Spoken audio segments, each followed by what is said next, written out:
At the beginning of 1980, Todmorden was a little-known West Yorkshire mill town. But before the year's end, the town would be associated with one of the stranger stories in British UFO history. It was something you only read about or seen on television. And suddenly, it's there. If you think of a double-decker bus sideways, that's how big it was.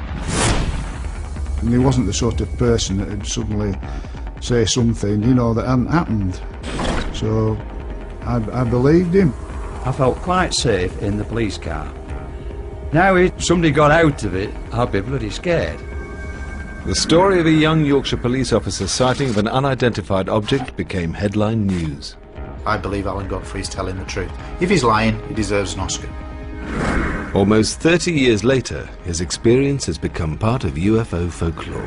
I've been a journalist for 50 years and covered quite a few rather strange stories.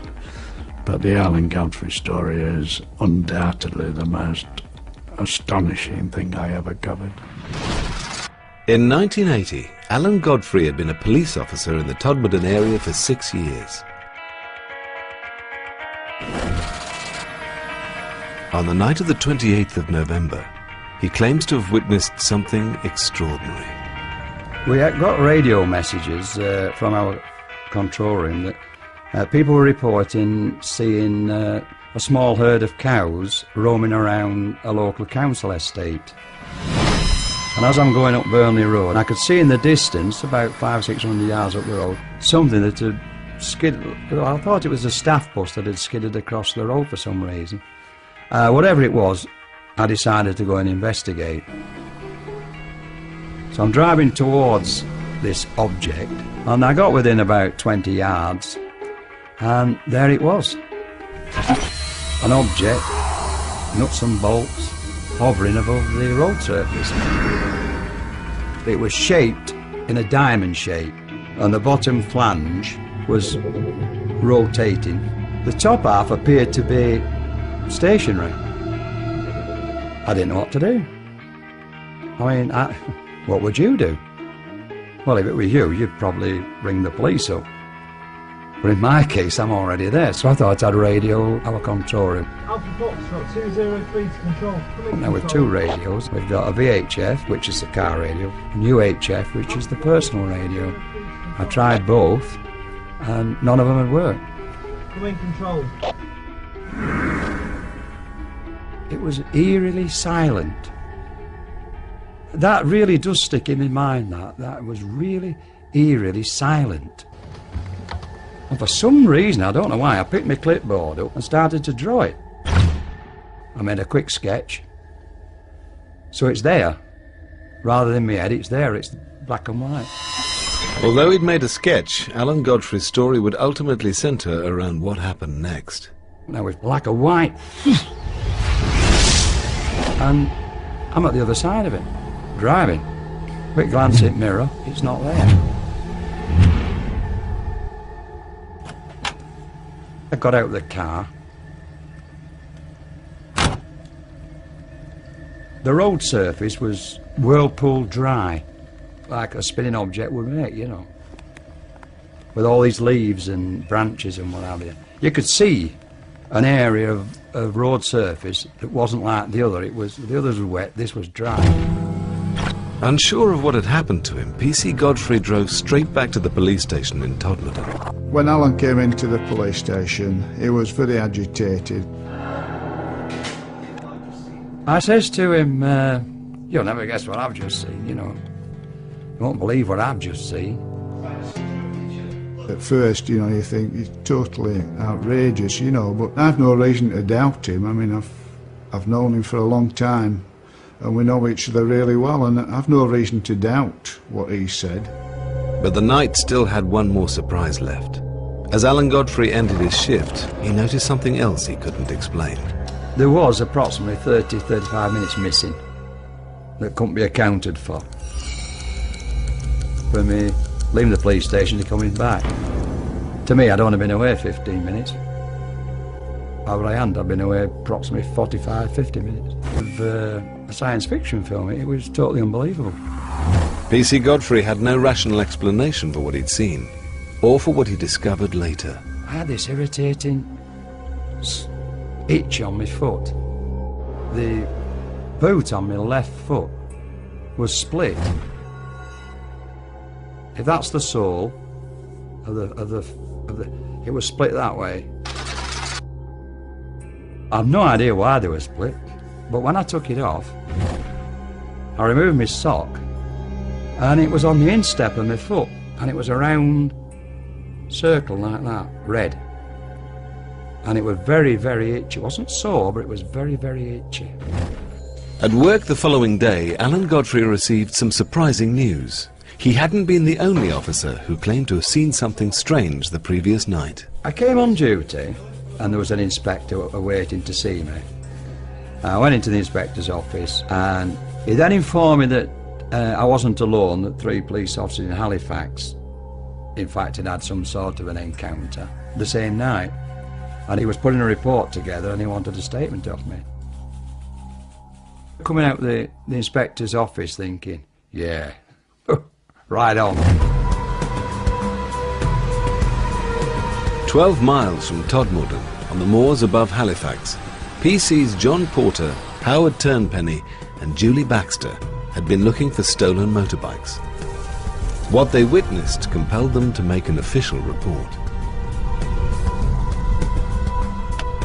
We parked up, got out, walked down over the fields towards the quarries. And we nearly reached the quarries, and then something, nothing verbally, but something told us to turn. And we turned and just stood. And in the sky was a very cold, and I would describe it as a cold steel blue light. Not flashing, but pulsating. And the hairs on my arms and my neck just stood up. I cannot tell you, in all honesty, how big this thing was, because there was no definite shape to it other than a pulsating steel blue ball. But wherever it went, it was very, very fast. As fast as I'm moving my hand now. A second, a second, a second, a second. And that's how fast it moved, with no noise. Whiskey Delta 40 to Halifax Control. Tried to speak to Halifax on the radio. Nothing. Absolutely dead. I wasn't frightened, I was intrigued as to what this was. But for WPC Julie Baxter, the experience proved unsettling. Julie was scared. There's no doubt about it. She made her feelings very plain. Scared. Howard was like me, he wanted to know what it was. He wanted to see this thing.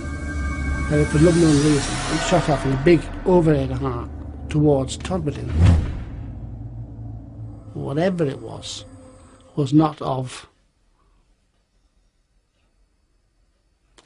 I can't explain whatever of our making. It was something completely alien to my understanding.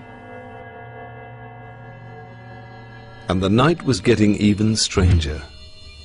2 traffic officers on the moors near Littleborough, 12 miles from both Alan Godfrey and the Halifax patrol, reported seeing a bright pulsating sphere hovering between 2 electricity pylons before it sped off over the hills. In all, 6 separate police officers had witnessed strange phenomena that night. We've all seen aircraft in the sky at night. I've been on nights many, many years as a police officer. I've seen all sorts moving in the sky. But on this occasion, whatever it was not an aircraft. It was not. There's no way it was an aircraft. Moving too fast and no noise. Air traffic records, both civilian and military, revealed that there were no flights in the area at the time. Routinely, official police reports of UFO sightings would be passed to the Ministry of Defence. As part of the Freedom of Information Act, they've now been released. Dr. David Clark has been researching official reports into UFO sightings for over 20 years. When the Ministry of Defence files on UFOs from 1980 were opened, I went to the National Archives and immediately went looking for any mention of the sightings in Todmorden in 1980.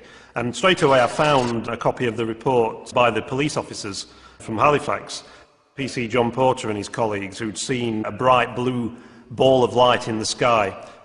But there was absolutely no trace of the report that was made by Alan Godfrey the same night, about 30 minutes later. Maybe they just thought that his sighting was a bit too weird and a bit too disturbing, you know, to pass it on to the ministry. But Alan Godfrey and John Porter were not the first police officers to have made an official report of a UFO sighting. Over the last 3 decades, police officers have contributed to a large proportion of British UFO reports. Gary Heseltine runs a database of UFO sightings made by both serving and retired police officers. It's my belief that police officer testimony is of a very high calibre. There is no reason to think that these officers are mistaken because of their training, and I believe that police officer testimony should be regarded very highly in the world of the way we treat UFOs. Between 1970 and 2000 alone, there were more than 700 UFO sightings made by serving police officers. Clearly, police officers aren't going to make an official report about something they've seen in the sky in a frivolous way. It's not something that they would do lightly, because it has all kinds of impacts upon their career and whether they're taken seriously or not. 15th of August 1975, 2 uniformed police officers observed a bright lighted UFO heading in the direction of Hayward. The uniformed officer saw a huge UFO. 2 on-duty uniformed police officers, including a Chief Superintendent Hobson, were en route. 2:15 hours, Crofton, Wakefield, West Yorkshire. PC Patrick Tunney was checking on a couple of shops during the early hours of a winter's morning when he suddenly noticed 3 green lights approaching from around a mile distant. Wakefield lies on the very edge of the Pennines, 30 miles from Todmorden. At the time of his sighting in 1976, PC Patrick Tunney was a well-respected police officer with over 20 years' experience. I thought at first it was an helicopter having trouble, and we were looking at it. I thought, there's no noise, no engine noise, nothing. Just these 3 lights drifting towards me at about, say, between 100 and 150 feet high. The next minute, it didn't slow down, it didn't increase, and suddenly it turned to its left, and then it accelerated at a speed I've never seen up with that fast in my life. All but a streak of light, and that was it, gone. Could what PC Tunney saw have been an aircraft, meteor, or even a naturally occurring ball of light? And could any of these account for what Alan Godfrey claimed to have experienced in November 1980? Whatever the explanation, within a few months, Alan Godfrey's story would take a much more bizarre turn. 18 months before Alan Godfrey's sighting, mysterious bright orange lights had been reported speeding across the night skies of Lancashire.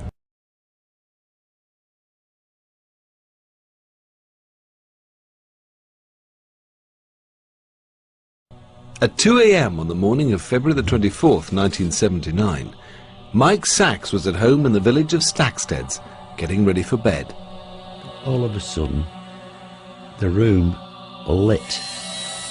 The light was moving.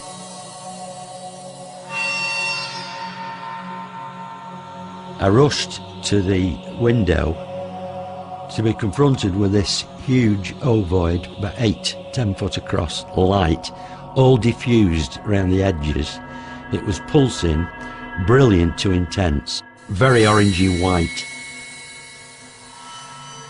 There was no sound. I remember that distinctly. We were in awe at this. We couldn't believe what we were seeing. It slowly descended out of sight into the quarry. It went through my mind, they do exist. These things do exist. And Mike Sachs wasn't the only witness to the mysterious object. Local farmer Alf Kime, then 19, was out working with another farmhand when he too saw something strange in the sky. We thought we were a shooting star flying down, and this building blocked it, so we shot past the building to see it.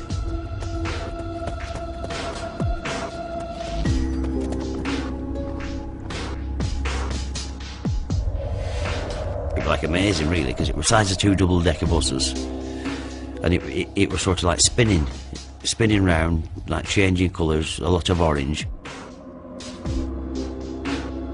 And it went right across the skyline, right over the valley then, right over the valley, and it went over, you know, over top of houses, right over to quarry. And I thought, somebody must see that, you know, even though it were late, I thought somebody must see it, you know, we can't, there were only months to see this.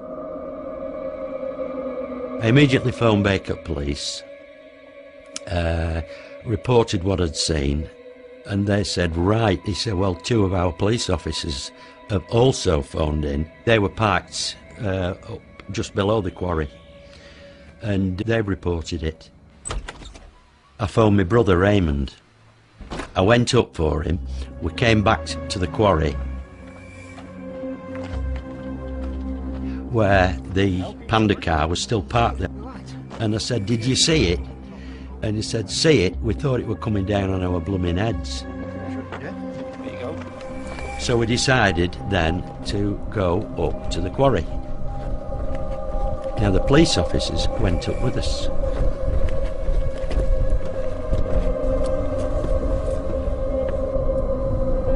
But there was nothing to be seen. By 3 a.m, Alf Kime had arrived home. When we got back that night, my dad said, is everything all right? You know, the cow's all right? And I said, yeah, everything's perfect. I said, but we've seen a flying saucer, or something to that description. And he said, don't be somebody daft. What have you been smoking? And obviously he was laughing to himself. And he said, have you been drinking? And Mike shouted out, no, he said, we've actually seen it. You know, we've seen some of it anyway. He said, all right, I'll see you in the morning then. That night, between 2:30 and 2:50 a.m, there were a dozen separate sightings reported throughout Lancashire and as far west as Merseyside. The reports varied from fiercely bright orange orbs to the oval-shaped craft seen by Mike Sachs and Alf Kime.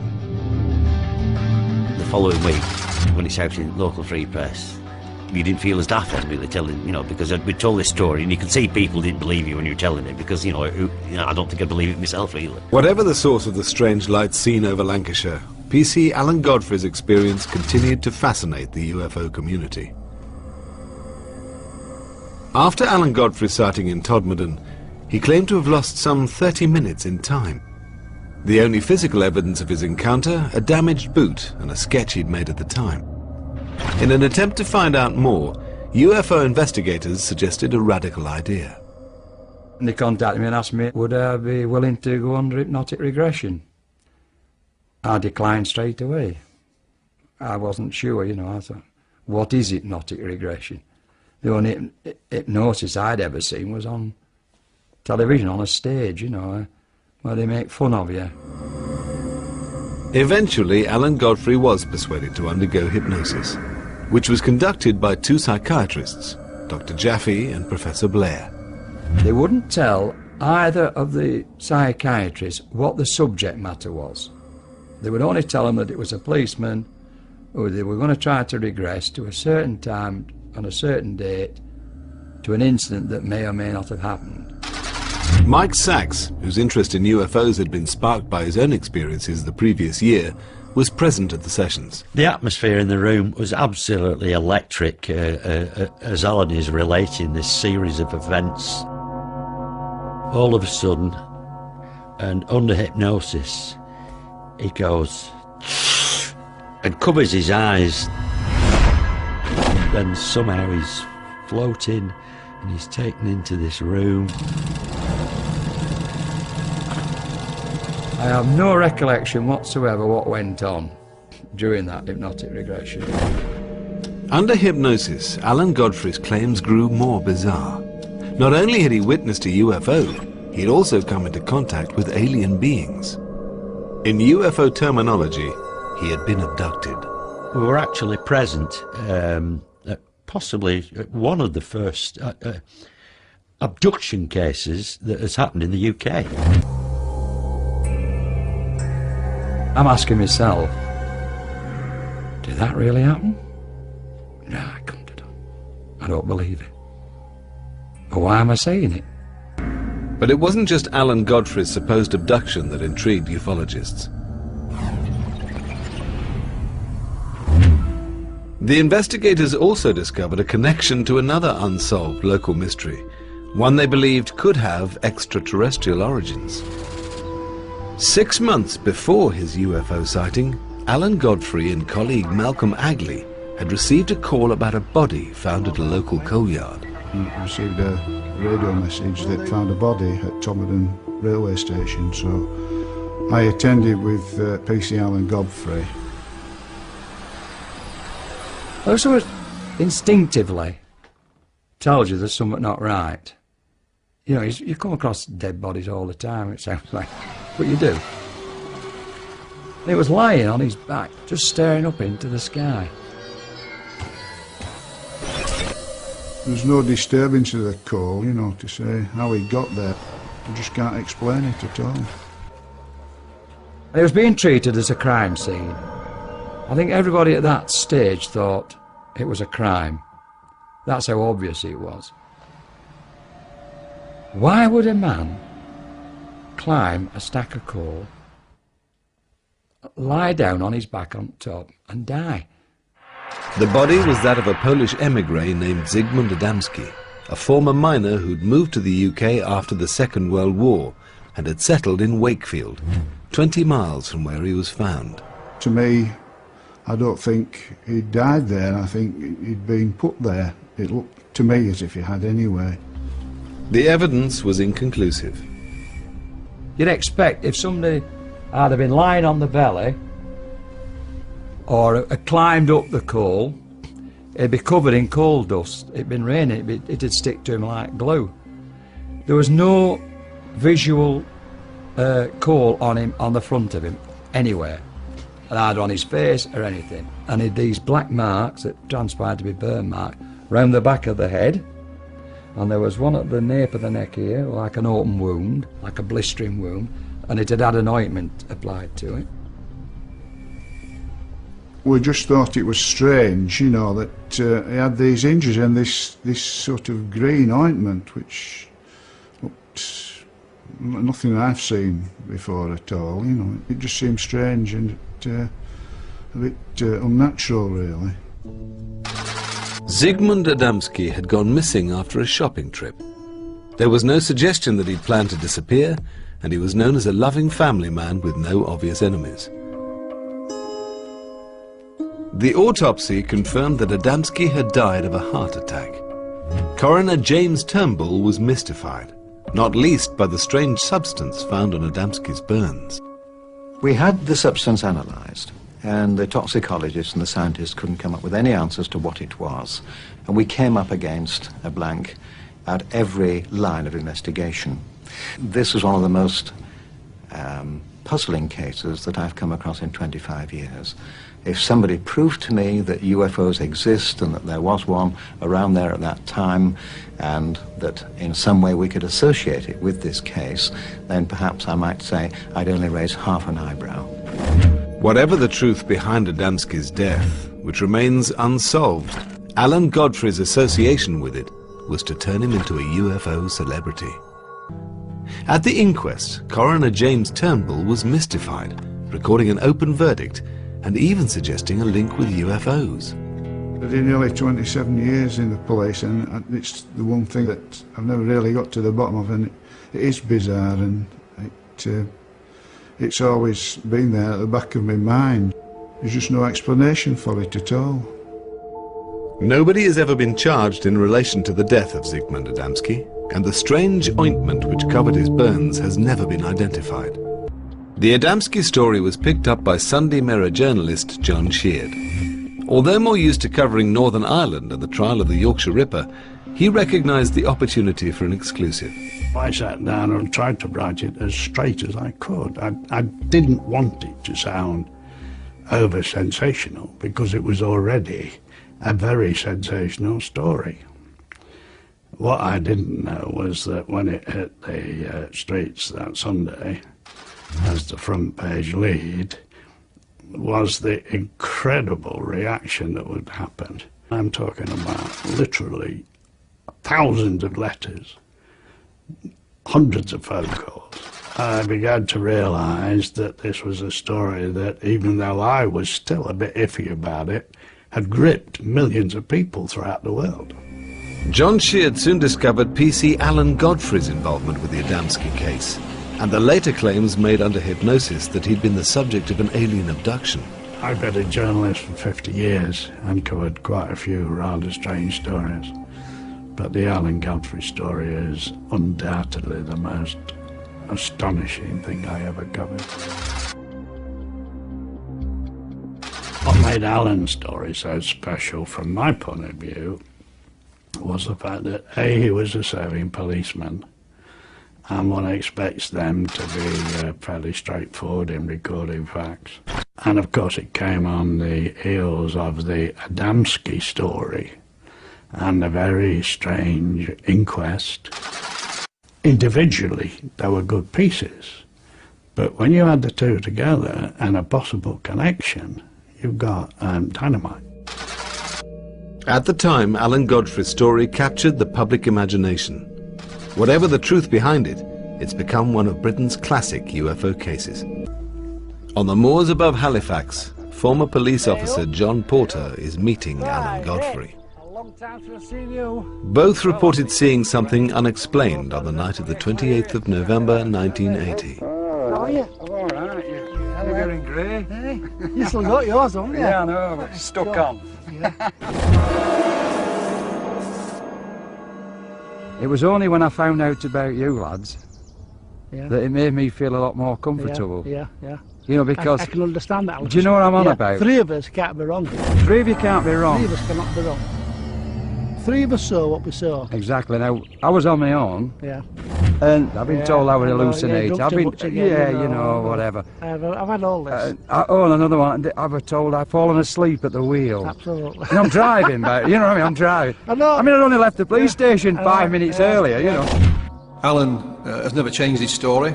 He's a very down-to-earth gentleman, and he had more to lose than to gain by relating such an incident. And that's why Alan's story goes down as a classic close encounter from the UK.